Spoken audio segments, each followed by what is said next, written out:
Hi folks, this is Dr. Rob CYWES, and this is a critical request for anybody out there that can get me in touch in a direct conversation for 15 to 20 minutes with one of two people. And in the hands of these two people combined rests the single most important aspect of American healthcare. This one factor is responsible for more sickness and more death than anything else combined in this country right now. The two people I'm talking about, and I'd really like access to have a conversation, number one, with the Secretary of Agriculture, the secretary that leads the U.S. Department of Agriculture. Her name is Brooke Rollins. She was just appointed in February, and I would love to have a 15 to 20 minute direct science-based conversation with Brooke Rollins, or as a 50% partner with her, Robert Kennedy Jr., who heads up the HHS, the Department of Health and Human Services. Why? Because in 2025, toward the end of this year, by federal mandate, we have to publish a document that is more responsible for American deaths than anything and everything else combined. And that is the U.S. Dietary Guidelines.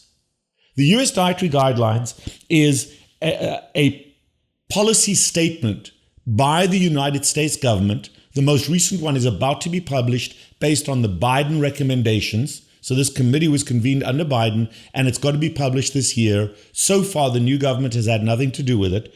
And it's not political, it's about healthcare. But the U.S. Dietary Guidelines is supposed to promote health and prevent chronic disease, particularly insulin resistance, heart disease, diabetes, and obesity, and improve the quality of life of Americans. Well, if you take the 2020, they get published every 5 years.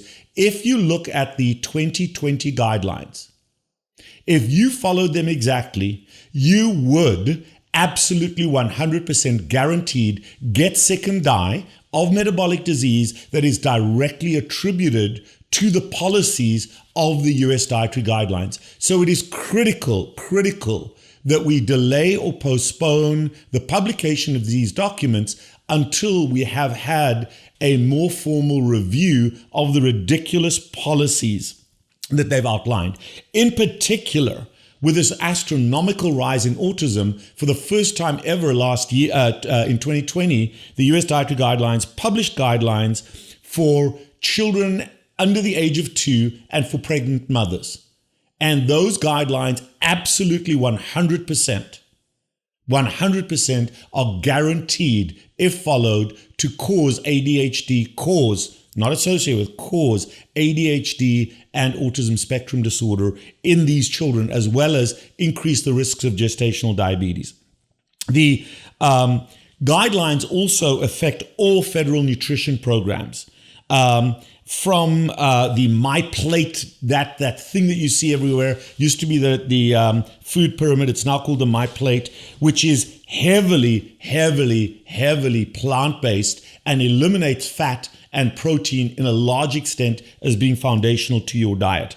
It is a plan that is focused on all public institutions, schools, universities, hospitals, prisons, everywhere we interact with the public. Those are the dietary guidelines that we eat, but it's also public policy. And currently, the 2025 guidelines are actively replacing animal products with so-called plant-based equivalents, which is detrimental to human health. So please help me to get in touch with Secretary Rollins or Secretary Kennedy to be able to have a 15 to 20 minute science-based factual discussion as to why the Make America Healthy movement has to put a stop to the publication of the 2025 US dietary guidelines until we have reviewed them from a scientific, not a religion and a food agenda, food selling, processed food manufacturer agenda-driven bias. Every single person that was involved in the decision of these US dietary guidelines for the 2025 publication has huge vested interests in either food manufacturing, pharma, or a religious agenda toward plant-based eating. And this is anti-American and has to be stopped and reformulated. So if anybody has access to those people, please, as a matter of priority, get me to spend 20 minutes with them. Thank you.